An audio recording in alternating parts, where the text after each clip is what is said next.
on YouTube? Max here, aka Volvo Bro on Instagram. So today we're going to be replacing a radiator and we're going to be mounting this big boy, giant Snabb front mount intercooler. This is, according to some, the best cooling mod you can do for your turbo. Supposedly cools really well. I have no idea if it cools better than the DO8 or not.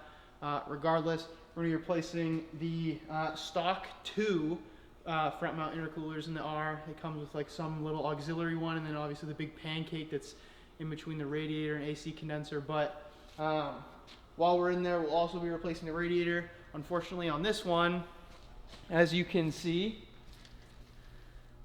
filler neck, or not the filler neck, but one of the necks on the upper radiator hose snapped off right on the radiator. That plastic just broke right off. You can see the piece on the inside. So gotta replace that. Fortunately, everything's kind of like right in the same area, so actually it's gonna make our job a little bit easier. But let's get to it. All right, so the first step in the process, well, first steps, because we did a bunch of stuff. We took out the airbox. We took out whatever this plastic piece is. Stupid. We took out the OTE pipe.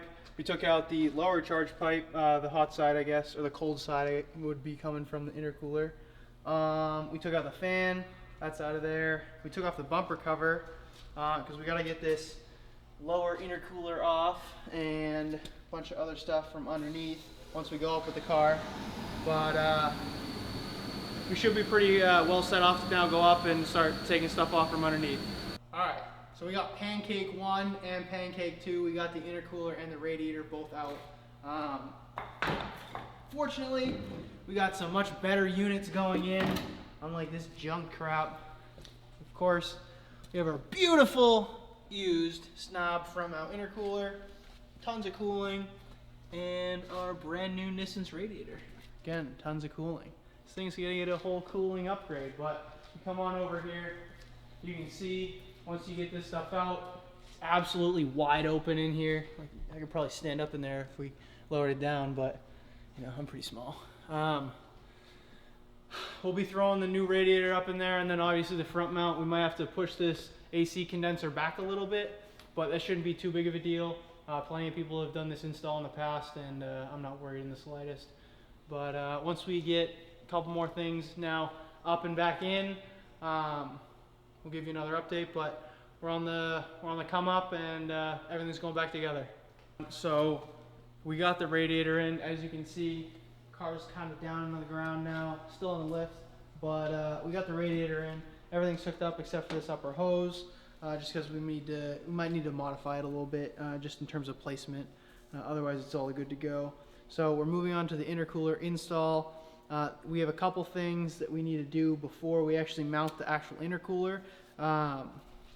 Because it's a front mount, and these really never came stock with front mounts, we're going to need to use self-tapping screws to drill through these tabs on either side and connect with the AC condenser. There's little tabs that the stock auxiliary intercooler hooks into. We're also going to use self-tappers for these brackets. So as you can see, they screw into the top of the intercooler here, but when they come down, you gotta screw them into the crash bar. So just so it's not like a permanent location yet, we're gonna mock up the intercooler piping. So we're gonna start off with the OTE pipe, then we're gonna start coming around and see where everything lands up. And you know, once everything's kind of in place, then we'll get a better idea on where we're gonna send those screws through. All right, so it's a new day.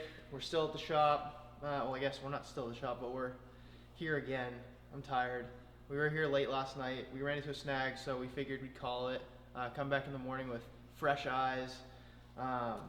So this bracket on the AC condenser was kind of giving us a little bit of trouble. I guess this corner needs to be trimmed off so we can fit the intercooler piping around, and then, you know, fit the intercooler in front of it and actually have the space so like it doesn't get pinched or anything. So we're just gonna figure that out. We're gonna trim that piece and install it, and you know, let you guys know how it goes from there. And if you were wondering, yes, I am in the same clothes from last night. You know what I'm saying? All right, so we just got the intercooler mocked up. As you can see, that is a very snug fit right against that condenser bracket, but I guess that's how Snabb makes it. I mean, power steering cooler is kind of in the way, but as you can see, looks very clean. It's going to look really good through that cutout in the bumper. Very aggressive. I think that's the look that we're going for here. But you know, it's obviously for more than just looks. It's definitely a performance upgrade, especially with the T5 engine. This R is going to be sitting pretty good in terms of cooling and power and all that.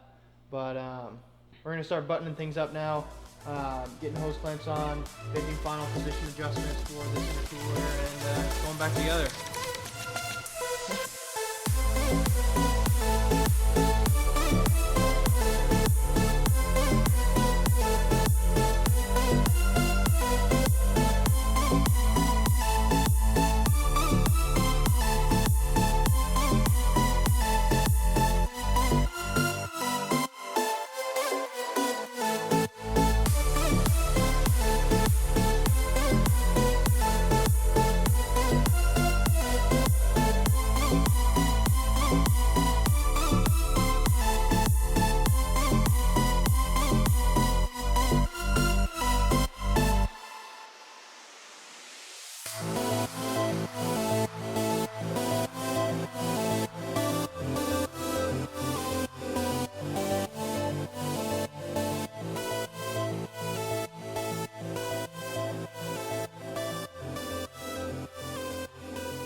Last day, best day, sure. All right, so everything's back together. We have strut braces on, we have coolant in the jug. It's kind of burping out right now. I'm gonna fill the radiator. Intercooler's all mounted, bumpers on obviously. Everything's in place. We're just about ready to start this up. So if you guys wanna check that out, well, stay tuned. All right, you're good.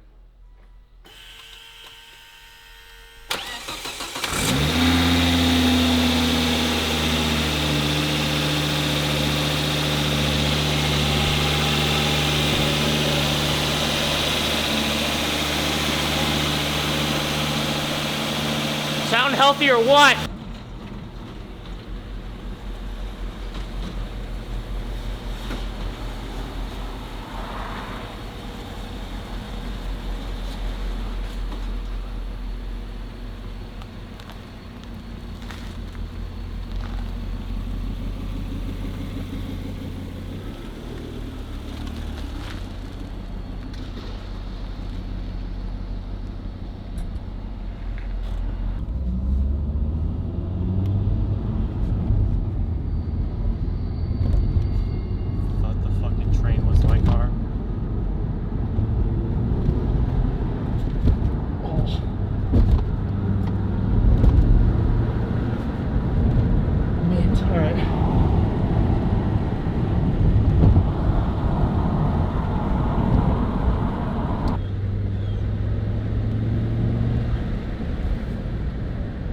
Sounds good.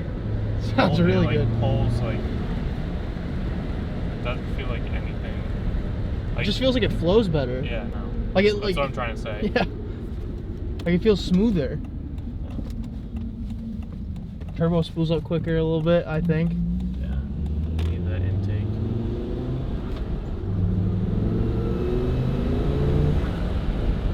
What was that? Maybe a little boost leak. Yeah. Sounds like it. Yeah. Little boost leak, yeah. Yeah, we got one. We got one. We'll have to figure out what that is. Alright, so we just went for a test drive, quick test drive. No coolant leaks so far, as we know. You know, system's pretty pressurized. It got up to operating temp, so should be all good for now. We did find a boost leak. We weren't able to pinpoint it exactly, but we did hear it when we were under boost, right around full boost. So, you know, we're thinking it's just like a loose clamp. We took the bumper cover off real quick just to inspect all the clamps. You know, everything from the top was visually sound, but we just wanted to make sure everything below, like where the intercooler is, was good too.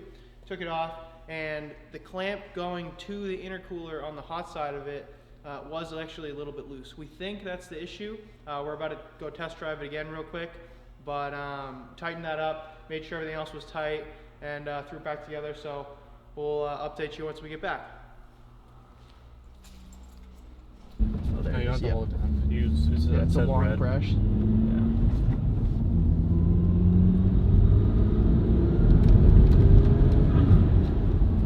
Hear anything? Let's go. Hopefully it's not a cop in this. No, we're good. I think we're good. No boost leaks. Woo! Oh, you don't want to hit this car. Wow! So we think it might just be a vibration, not actually a boost leak, because it only happens at like a certain RPM. It doesn't happen all the time. So I think we're good. We'll just monitor it for a little bit, and then if I break down, I break down.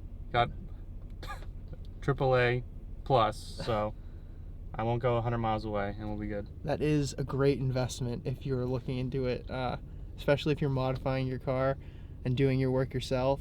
If you get stranded, like, you know, for some odd reason, it's always best to have that coverage. But yeah, so that's going to wrap up the intercooler install. It's going to wrap up the radiator install and replacement. And this S60R is ready to go for quite some time now. Hopefully that T5 engine will last. Hell yeah. I'll say that. All right, so I want to give another shout out to Jeremy at Jaden Auto. This wouldn't have been possible without him. He is super generous. He let us use his shop. If you guys ever need any maintenance or repairs done on your Volvo and you live in like on the North Shore of Massachusetts or South Shore of New Hampshire, definitely check him out. He is an absolute master at Volvos. He knows literally everything about them. He's in Newbury, Mass. Be sure to check him out, Jaden Auto, Jaiden Auto. He's on Instagram, he's on Facebook. Give him a call. That's the best way to reach him. But yeah, so if you guys could give a thumbs up, a like, subscribe, and drop down in the comments what you think of this video. Really appreciate it, and we'll see you guys in the next one. Peace.